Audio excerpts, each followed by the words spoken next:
everyone. This is Gladys Mitchell-Walthour. Welcome to our series, between the Department of African and African Diaspora Studies and the Black Student Cultural Center. As I mentioned, I'm Gladys Mitchell-Walthour from the Department of African and African Diaspora Studies. I also just want to mention that we do have two more speakers. So Rick Banks will speak April 8th, and Fernanda Bajos dos Santos will speak March 18th. So we look forward to seeing you all there, and I'm going to hand it over to Victoria. Thank you, Gladys. Hi, good afternoon, everyone. My name is Victoria Pryor, and I am the Student Services Program Manager for the Black Student Cultural Center, and thank you all for being here. So I have the distinct pleasure of introducing our presenter for this afternoon, Maya Neal, and she is a Milwaukee Organizer and currently works as the Political Manager for Leaders Igniting Transformation, an organization that's led by young Black and Brown people.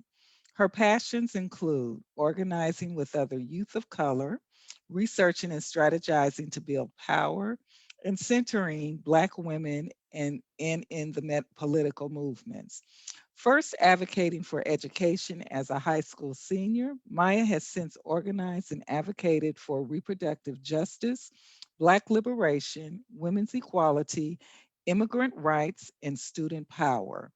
She is currently the chair of the Milwaukee chapter of BYP 100 and volunteers with the Milwaukee Freedom Fund.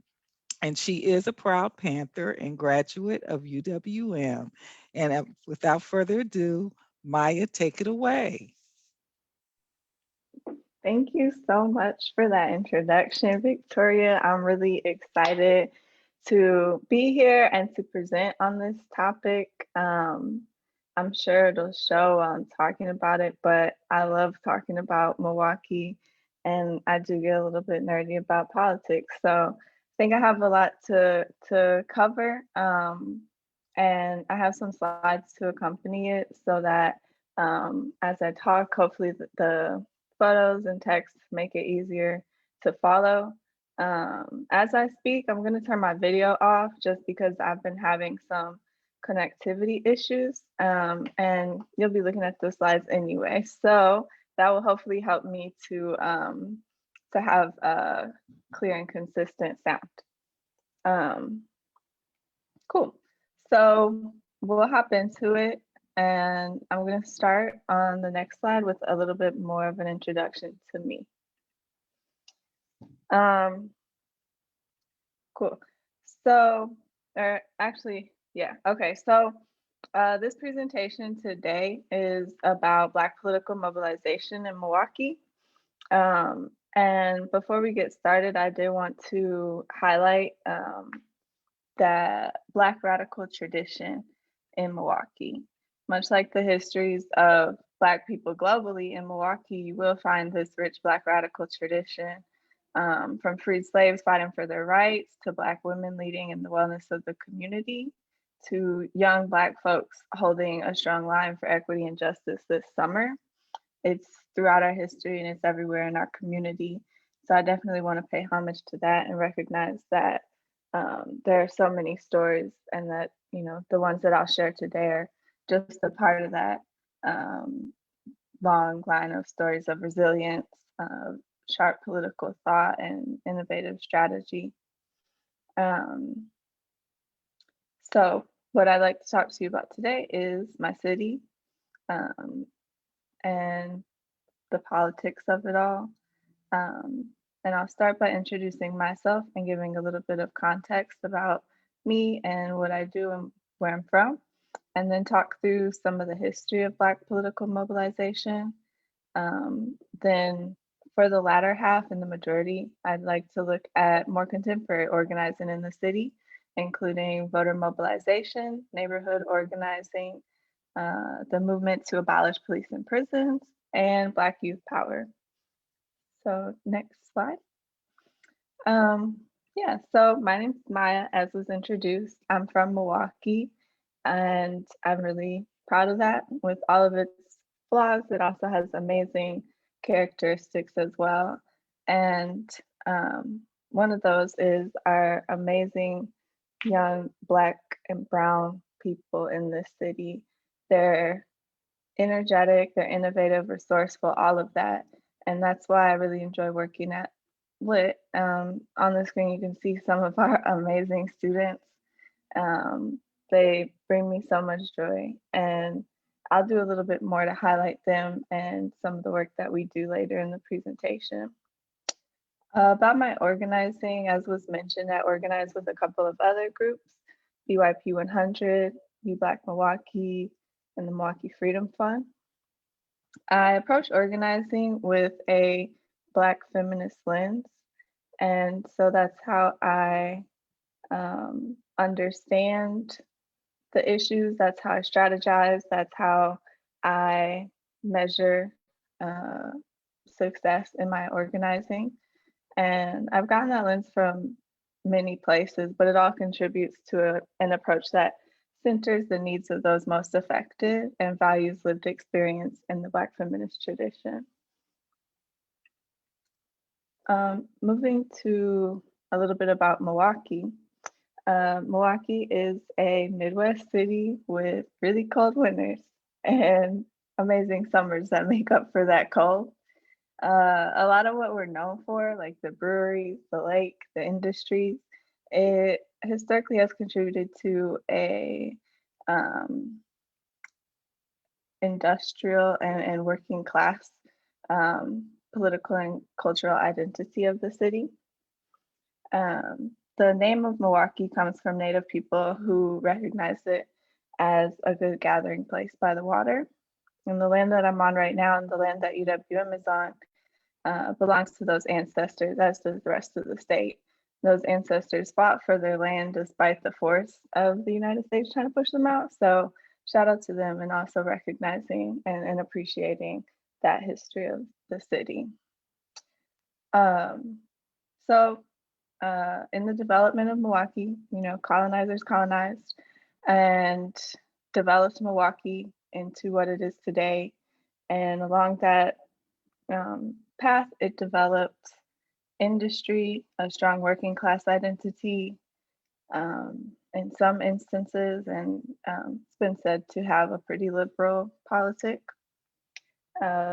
Later in its history, Milwaukee became and is now the blackest part of Wisconsin. During the Great Migration, large numbers of Black people moved up here. And then after that, a lot of others moved further north after, going to Indiana or Illinois first.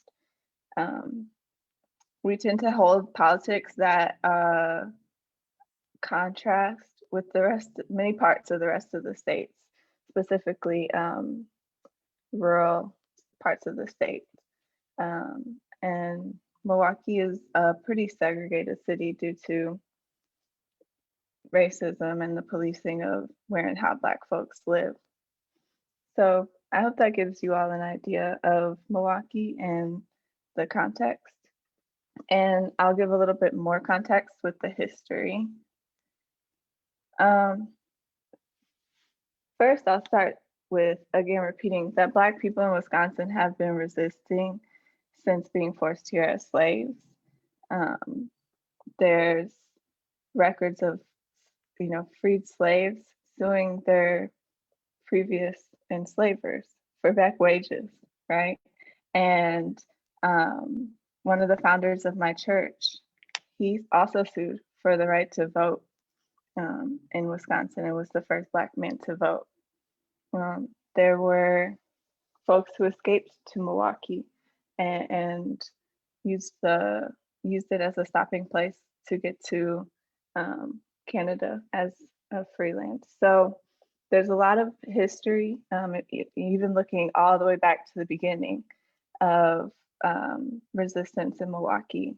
And Black people have been building the beautiful community that we have today since then, starting with the town of Pleasant Ridge, which was a freed Black community that folks started here.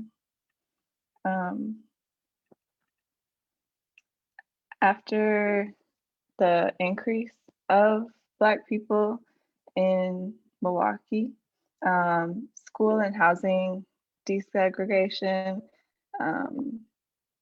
led to kind of the racial makeup of the city that we see today, as I mentioned, white flight, and just the policing of where Black people live led to a city that's pretty segregated and has a very concentrated population of Black people in Wisconsin. This makeup really impacts mobilization just because physically, geographically, we're all concentrated in one place. And as an organizer, you know, I see an opportunity and a struggle. But on the bright side, you know, we're geographically concentrated. So when it comes to being in the streets and meeting people where they're at, we know where we're at. So we share streets with each other and come together to march in those streets. And so even looking all the way back to the start of our presence in Wisconsin, we've been creating communities and resisting oppression. Looking at the civil rights movement from the next slide, mobilization centered around equal rights.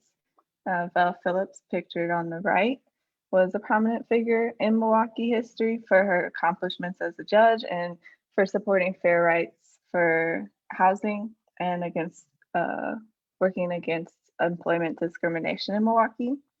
People organized in the 60s around open housing with marches that lasted over 200 days straight, demanding fair housing.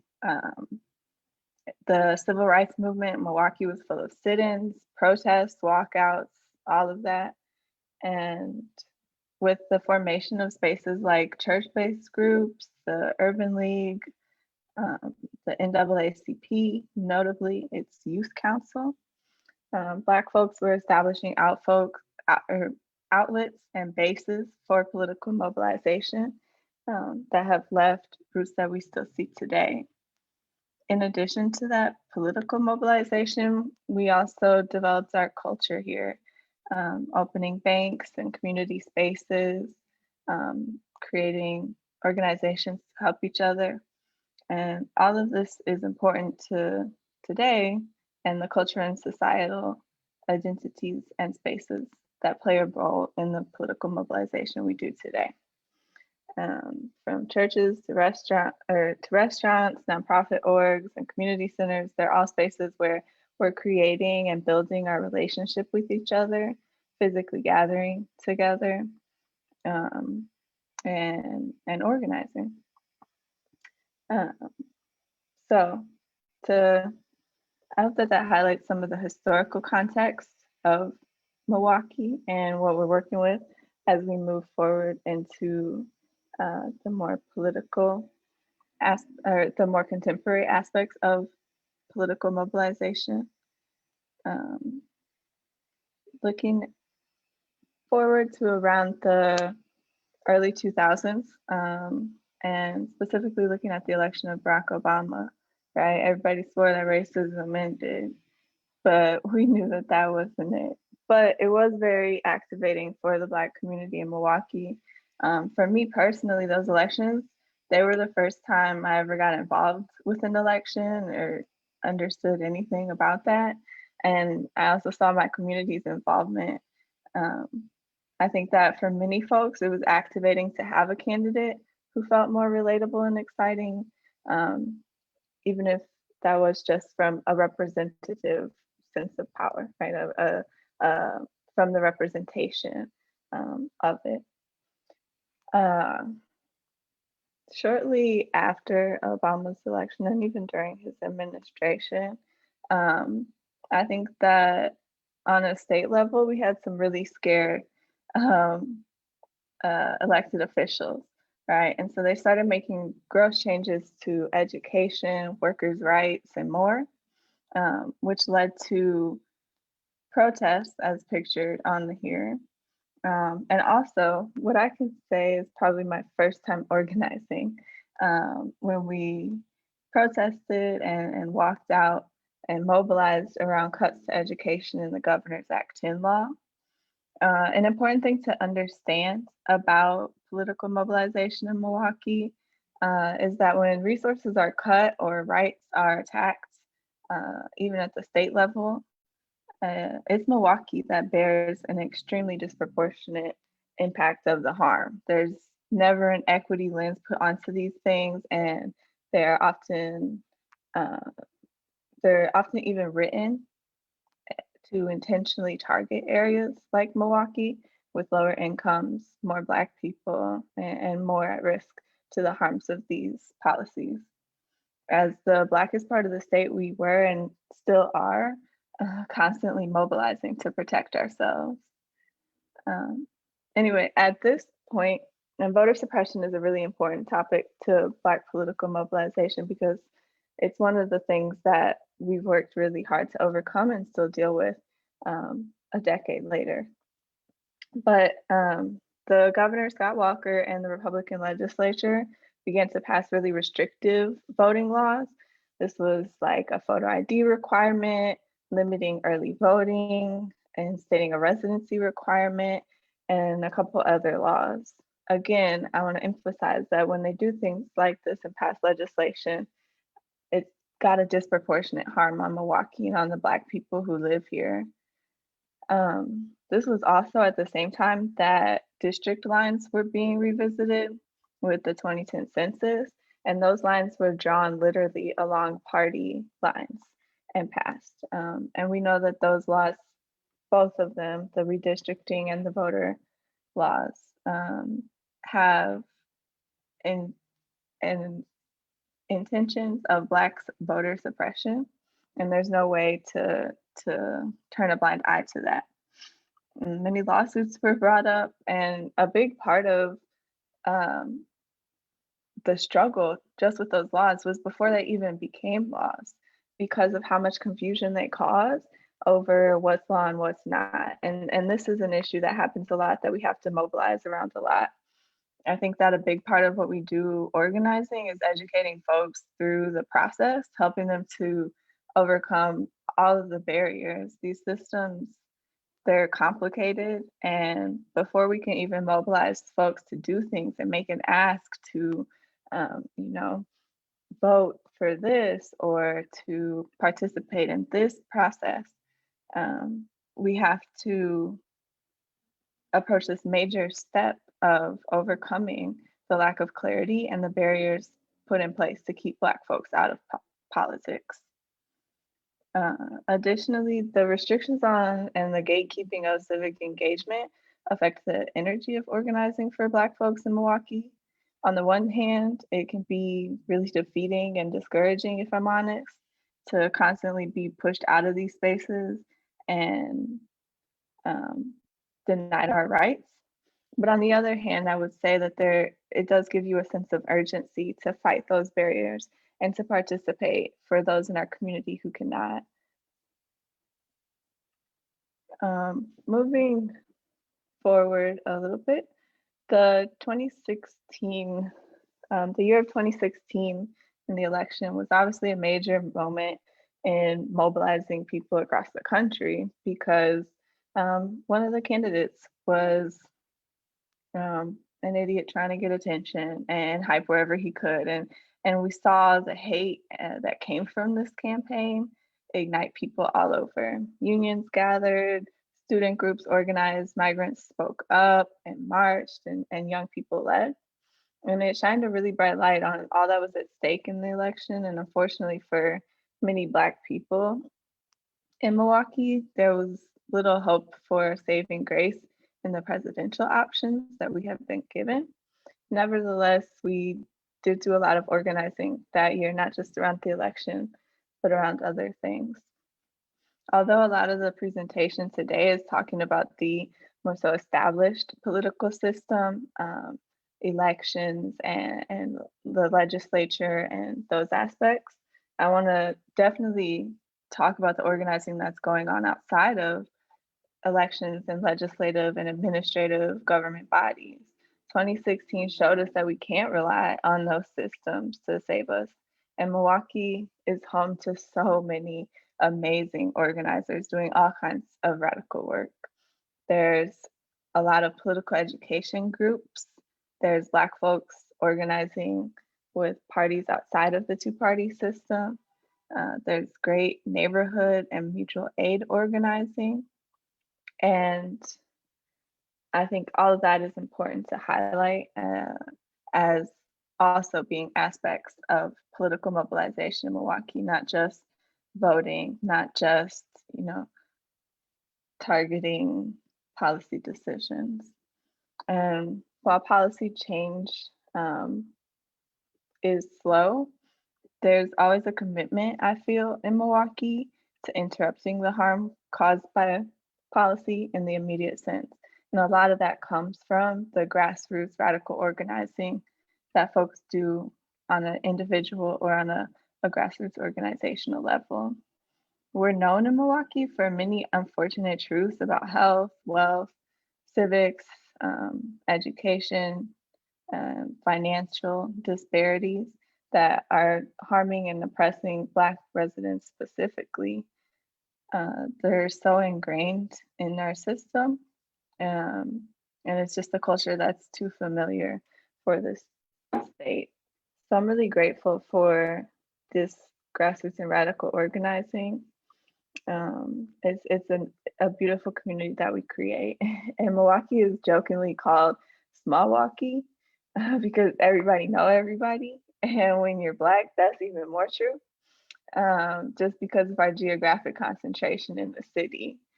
And while we all, as organizers have various lanes that can sometimes, if I'm being honest, lead to siloed efforts, and we may have disagreements or different approaches, as a community, we've often been able to navigate through our struggles together, or at the least complement each other with the work that we do.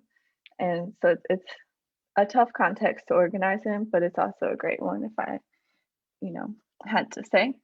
I also want to take a moment to emphasize something that's really important to me, which is the Black femme and gender nonconforming organizing.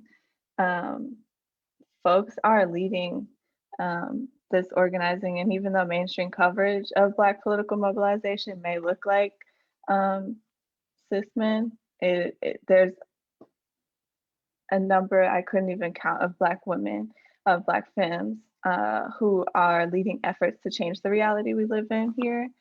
And so I want to be intentional about interrupting any narrative that erases our impact. Black women are leading mutual aid efforts, creating spaces to support each other, developing complex and really effective strategy. They're mobilizing voters, developing young people, and all of that. An issue that I want to highlight, and that was important to 2016 and mobilization for our community in 2016, is policing and prisons. From Larry Jenkins to Derek Williams to Dontre Hamilton, Milwaukee has seen unfortunately many lives unnecessarily lost at the hands of police and racist brutality. So when Milwaukee police murdered 23-year-old Seville Smith in 2016, we saw a series of uprisings and demonstrations that actually happened in my own neighborhood in Milwaukee. Just months before the presidential election, people took to the streets fed up with the system, and really put us into a place as a city that we couldn't accept mediocre reforms or politicians. And this point also showed how close Black folks in Milwaukee are at any time. I would say we still are to a tipping point. We can only take it for so long. And despite efforts to suppress this mobilization, people took to the streets, confronted police, cared for each other, and formed grassroots groups like You Black, which I organized with. And the impacts of that have lasted since those uprisings. For me, it really warped the organizing space and instilled me with a urgency, or I guess it reaffirmed an urgency just seeing the impact of the uprising on the physical environment, it was a sense of urgency that it would be necessary to tear down and rebuild because the systems that we were working with weren't built with an option of reform, and they would just continue to take more and more of our lives. So organizing in Black political mobilization is important in many contexts and many spaces, whether that be electoral or grassroots. I think moving forward, I wanted to highlight some of the new energy that I feel in the Black organizing space of Milwaukee. I wanted to highlight a couple of organizations that have started in the past 3 or 4 years. And I think both of them do a good job at doing that urgent work and doing it in a way that brings a new energy to political mobilization in the city. So firstly, I'd like to highlight BLOC, which stands for Black Leaders Organizing Communities. They started in 2017, and I think they're a good representation of this energy. They started their neighborhood-centered approach with getting the Black community in the 53206 zip code engaged and understanding what's happening in the politics affecting us. BLOC, for me, has been a liaison between these political spaces that weren't designed for us to fit into and the experiences and opinions that we have. Everybody has opinions on issues, but maybe we're not all formulating it as policy positions. And so BLOC provides the tools, the training, the resources, and all of that for people to advocate for what they care about and to know enough to be able to engage with their government. If people are understanding the process, they will engage. And they're intentional about engaging folks. They target Black communities with a block by block model, as their name might suggest, and they target low propensity voters, which in looking at the mobilization of Black voters in Milwaukee, a lot of times we can fall into this category that's called low propensity voters, of people that are written off by campaigns or by organizers because we're thought to maybe not be likely to vote. The thing about this is that it leaves a lot of people out. It leaves out people with newly restored voting rights, leaves out young people who have just entered into voting age. It leaves out people who maybe have just been disengaged for years and years. And so BLOC brought this new energy, an energy that was led by Black people from the community in which they organized. And it centers and uplifts those directly impacted. So this brings them right to the people, and they have an aggressive ground game of knocking doors year round, which is important. As a Black community, a lot of times we just see folks coming to mobilize us politically every 2 years around elections. But in BLOC, year round, every year, they're bonding with the community and putting pressure on legislators who aren't used to highly engaged people, holding them accountable. And it's a really powerful thing to do that for our community. Another group that I wanted to highlight was Liberate MKE. And I don't think I can talk about Black organizing into local political system without talking about Liberate MKE. I've been working with this group since it started, and their work has taught me so much. Liberate MKE took care to build an effort that would grow its base, grow our skills, and reach goals in both the short and long term. It's a campaign of the African American Roundtable, which is a group that focuses on improving the quality of life for Black people in Milwaukee. And the campaign has been targeting Milwaukee's police budget, which accounts for about 50% of our city's budget. And the campaign has been pushing the Black abolitionist politic in the city. They looked deep into what they could do, and then they mobilized the community along the way, educating folks on the budget process and on what abolition is, surveying people for their priorities and making bold demands that were based off of what people shared in those surveys. They created an involvement in the city budget process that I had never seen before. So this energy is important to me because it's constructing demands that are led by what people can envision and not by not by focusing or thinking of how we can change what we already have. And that visionary approach to this organizing is really important. I think that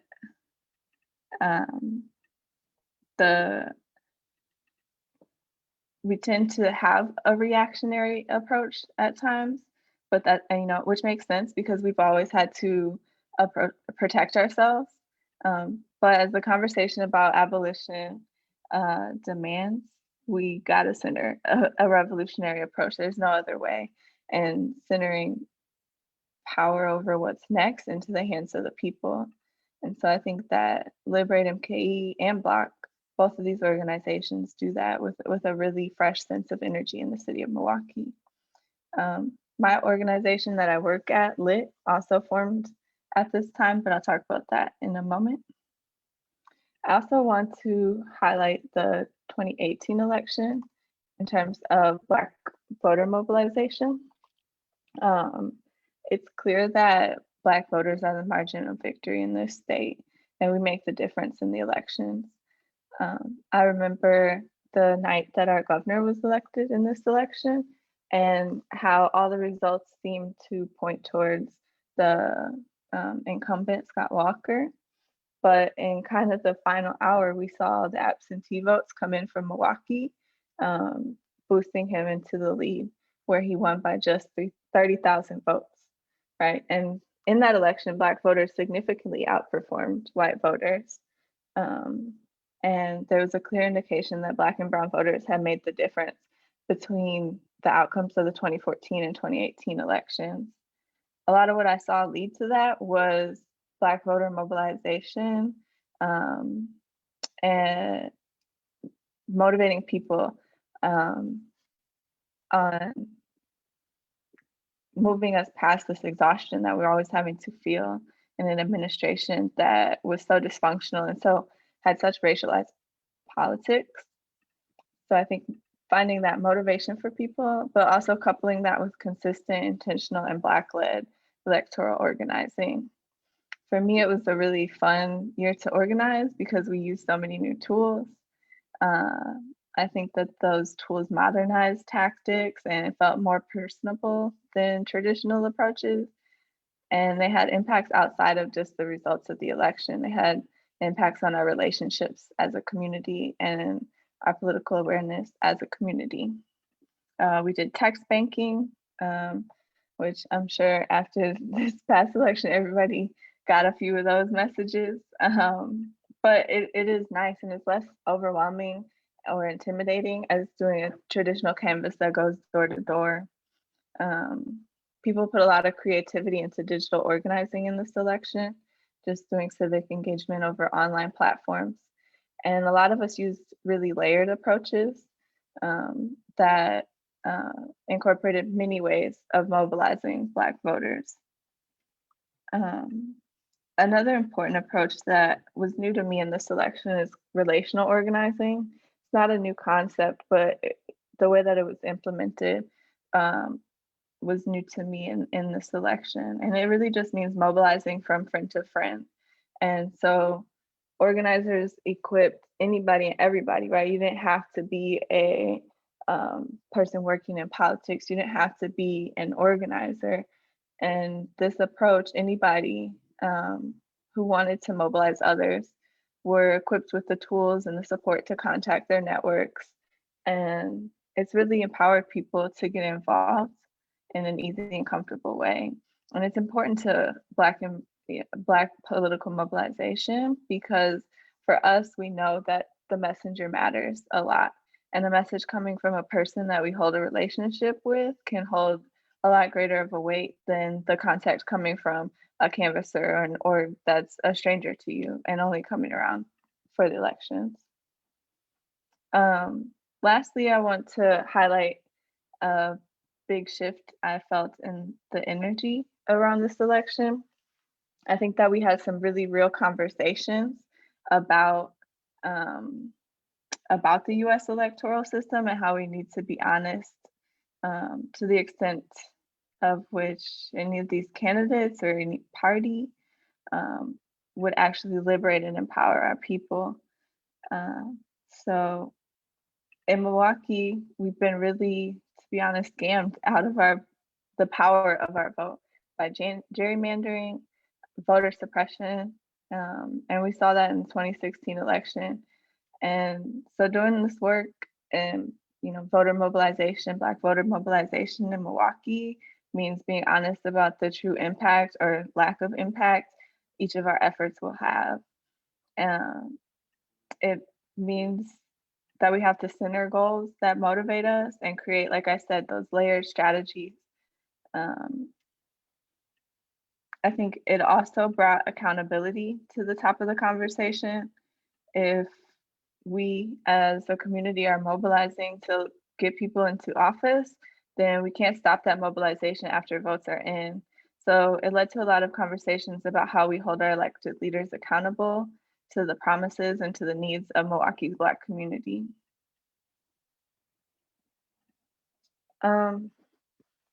As we transition to talking about, moving forward, what I feel is most important to highlight, and this definitely is influenced by the work that I do, but that's the power and the energy of the young Black folks organizing in Milwaukee.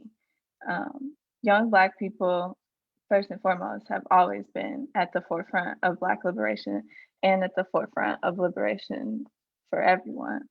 And they've also always been the future of the movement. The young always inherit the revolution. So in Milwaukee, young people are organizing over all kinds of issues: abolition, closing juvenile correctional facilities, schools, wages, and all kinds of other policy issues. And that's powerful because politics is a very ageist space. Young people are constantly discredited, ignored, or brushed aside because we don't have enough experience or don't have a broad enough analysis to understand or have any determination over issues and policies that affect us too. Contrary to that, I found that young people have a wealth of knowledge and a wealth of experience, and also that they tend to speak from the perspective of their entire familial unit, and that gives them insight into issues that are affecting those around them. So despite all the barriers that young Black organizing has to overcome, young people are organizing massive impacts that often go unacknowledged. So I want to definitely highlight that. And as I mentioned, I work at LIT, which is all about building young Black and Brown political power in Milwaukee. It's a youth of color-led organization, and we engage in values-based organizing. We do direct action, advocacy, and leadership development. And we do that in colleges and high schools and communities across Wisconsin. And the goal of that is to build independent political power for young Black people in order to achieve social, racial, and economic justice. In 2020, it was an amazing year to organize with our young folks because we led the largest youth-focused civic engagement program in Wisconsin. And we also, in 2020, after 2 years of organizing, were able to finally see an end to the Milwaukee Public Schools contracts with the police. So young people are making really big waves. And I'm not just trying to brag on our amazing young people or tell you all that you can visit litwi.org to donate, but also to show you exactly, what our young people are doing we're building a pipeline of leaders who will lead this movement. And it's important to have a program like this in Milwaukee where many of our Black youth have to fight for their potential over the elements of the system that seek to take them out. They're making tangible and intangible long-term changes to the Milwaukee that we live in. And this summer, they were out here in all of the protests this summer. Young people were leading marches, having important conversations, and really making an impact and showing up in Milwaukee. So that's the energy we're carrying into 2021. And on the screen, you can see we had all of our contact information. So, be sure to tap in, follow us on social media and all of that.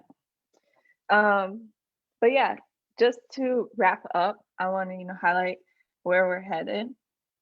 2020, like I said, it was a great year to, see all the things that we accomplished, but it was like no other. It was an election, it was a pandemic, it was a summer of intense uprisings, and there's a lot that can be said about the Black political mobilization and the role that played for Milwaukee in all of that. In April, we saw polling places greatly reduced and really disproportionate effects of this election and voting in this election amid a pandemic on Milwaukee. And our systems failed our people, to be quite honest. And it really activated, and it really led us to adaptability. And I think that that's an important characteristic for moving forward in Black political mobilization in Milwaukee. Adaptability in our organizing, as well as, in our processes or the state's processes. Absentee voting meant a lot in the election. And in order to build trust in that, it took a lot of mobilization, right? Black people have been left out of the right to vote and have had to fight for it. And so being able to trust these, new and unfamiliar ways of doing things was really important this summer. And we were adaptable in our mobilization as well. The state went into lockdown and, my work, we closed our office. And so organizers really had to make a plan to pivot from traditional approaches that we had all planned and lined up to other methods like digital organizing, or texting and phone banking. And it wasn't easy, but it allowed us to safely meet our people where they're at. And I think that for me, it was hard, but it gave me a lot of hope that our movements can be adaptable, because I think the worst thing that could happen to them is that they remain stagnant. And so seeing the ways that people adapted to 2020 gave me a lot of hope. And we saw groups like Black reaching out to people about more than the election. They were adaptable, switching to digital canvas, checking in with people to see how they were handling all of the things that we were going through in 2020, if they had needs, and then also providing them with information about the elections. Across the country, we saw a lot of wins made in large part due to Black mobilization. We saw that in Milwaukee's election results. And so it's clear in exit polls, in the results of absentee votes and all of that. The data shows that our community made a major impact to flip the state. And I think that deserves a lot of recognition that we tend to not get.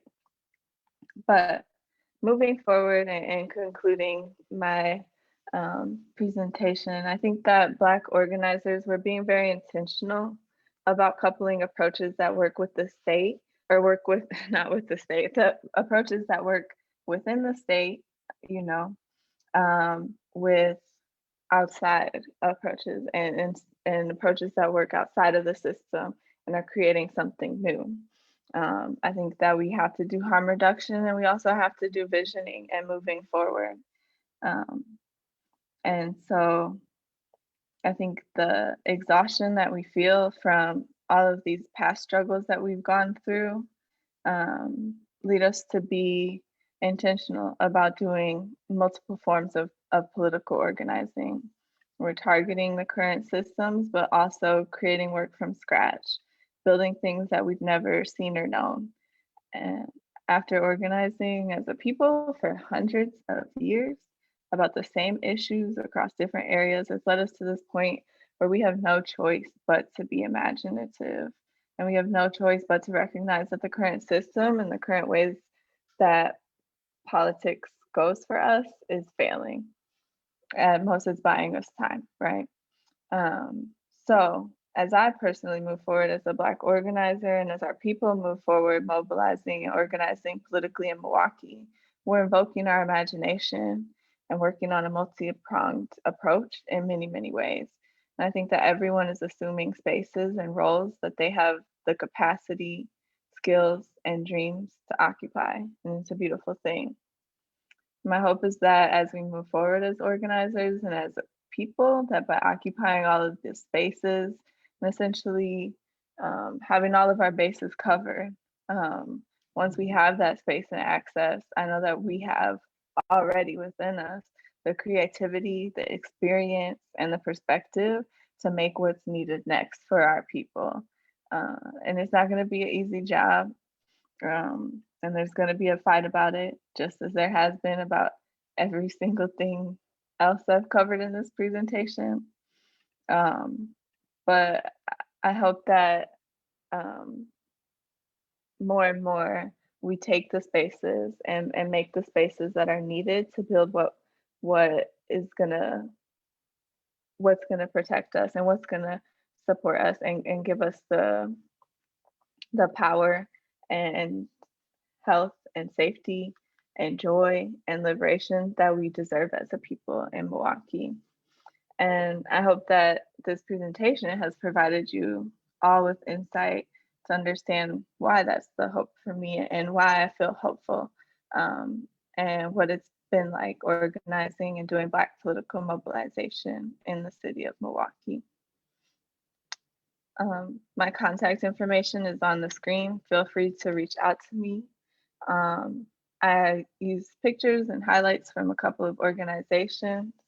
So I put some of their contacts on here, and folks are welcome to check them out or reach out to me with any questions. Definitely check out LIT. I love the work that we do. And I'm happy to talk about it anytime. I see some questions in the chat. One question, and I can turn my video on. One question is, please define radical organizing. That's a good question. And I think people are going to define that in many ways. For me, it means organizing that's creating something new, that's working from the root, and targeting the issues in a way that maybe hasn't been done before or in a way that's non-traditional. But I'd definitely be interested in knowing what other folks think about that. The second question is, how do young people remain hopeful? And I love this question because I've been wondering the same thing. You know, I work with my students and they, you know, we go through all of this, all of these struggles, and they still have this amazing energy. And I think for me, it's because they haven't lost the ideas that, you know, that they have for what the future could be. And that to me, I just see so much innovation from them.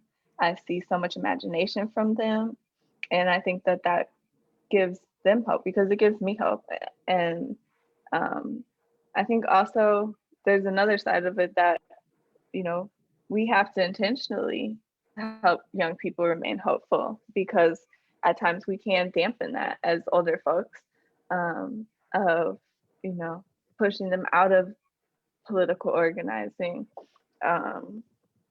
of, you know, discrediting their experiences or opinions.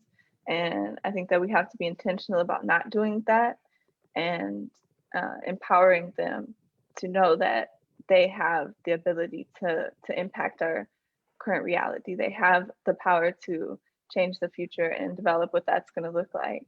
And I see that instill a lot of hope in them as well. The third question is, how does Black radical organizing exist with repression? That's a good question. I think that it's hard, for sure, I'll say that. Obviously, no system is going to allow us to overcome its failures, and no system is going to allow us to dismantle it. And so I think it takes a lot of strategy to maintain an effort, in the face of repression. It takes community, definitely, because we have to rely on each other. We have to educate each other and prepare each other, because we know that we have to be the source of this movement, and that it's not going to be sourced from anywhere else.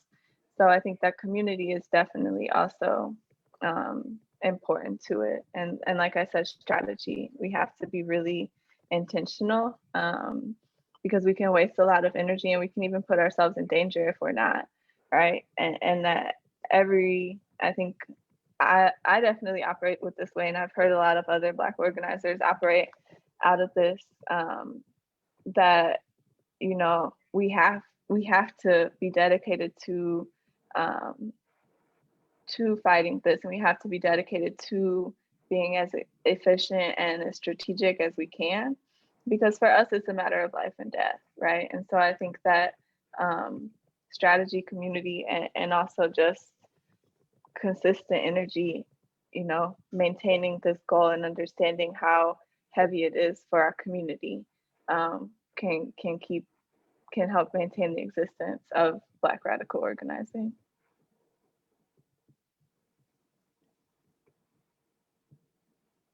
Thank you, Maya. Does any of our guests have any questions?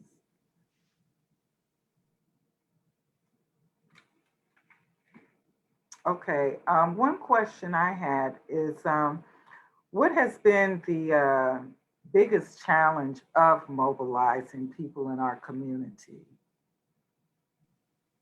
That's a great question. I think the biggest challenge internally, so I think there's challenges internally that we as a community have to overcome. And I think that there are challenges externally that, are targeting us as a community. I think internally, for me, it's been overcoming what we've been taught.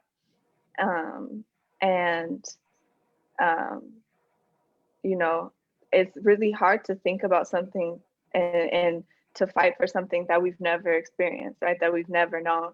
And so it takes a lot of unlearning the biases, the thought processes, and just the ideas and concepts that have been taught to us that aren't going to fit into this future that we're building. So that's been the hardest thing internally for me. How do you continue to energize your young people? I think they energize me, if I'm being quite honest. I don't know. They definitely bring the energy. And I don't know. I think I think one of the ways is creating a community, and I think with our young people, we really do, especially with our high school organizing, create a community of love, right? And so when our young people are involved with us, I hope that they understand that it's not just about, the organizing. It's about developing their skills. It's about giving them opportunities. It's about making friends. It's about, just building together and building a community together. And so I think that makes it a lot more fun. We don't try to, make students fit into a box or tamper at all who they are when they're with us. We encourage them to express themselves, and I think that energizes folks a lot as well, because they're able to be their authentic self and their full self in the spaces. What about the local elections, like the one that we just had with the state superintendent? Was there any mobility or getting people involved with that one? As you mentioned, like education is very important to our community, and with the Milwaukee public school system and the other school systems, and as far as looking at who that new state superintendent will be and the impact that it will have on our young people. Absolutely. Yeah, that's super important. At Lit, our approach to candidates and the election is really centered around our young people, asking the questions that they want answered. We don't do endorsements really like that, but it is important for them to hear from our young people and for us to share what our young people are saying with candidates. So I think getting involved in that way has been really important. We had the primary on Tuesday for a lot of local races, notably for me and the work that I've been doing. The Milwaukee Public School Board, they're having an election.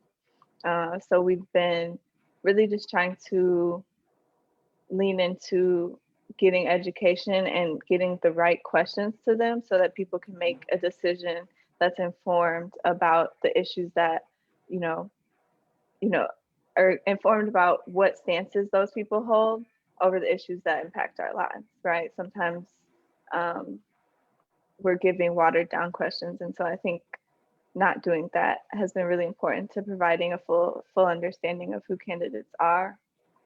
In the DPI race, in the state superintendent race, there was a great forum hosted by an amazing teacher and one of our local council members that asked all of these candidates specifically about Black and Brown students and what's at stake for them in this election.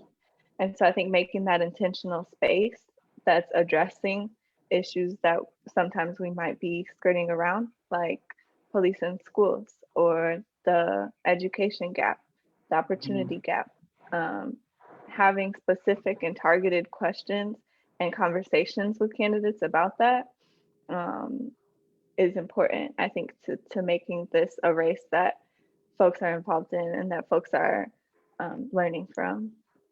Okay, great. Well, it is 2 minutes before 3:30, and be mindful of your time.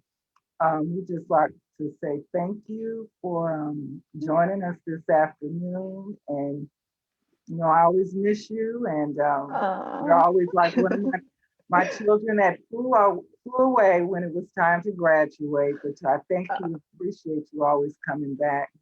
Absolutely. Back to UWN and being a Panther strong. So thank you very much. Thank you for having me. I really appreciate the opportunity, and it was really good to see you and speak with you. And folks are encouraged, like I said, to contact me if anybody got questions, anybody want to connect on anything. My contact info was shared. Okay. And I have her information as well. I always know how to track her down. You sure do. Okay. Okay, thank you, Maya. And thank you to our guests that were here live on the webinar and those who were on Facebook. Bye-bye.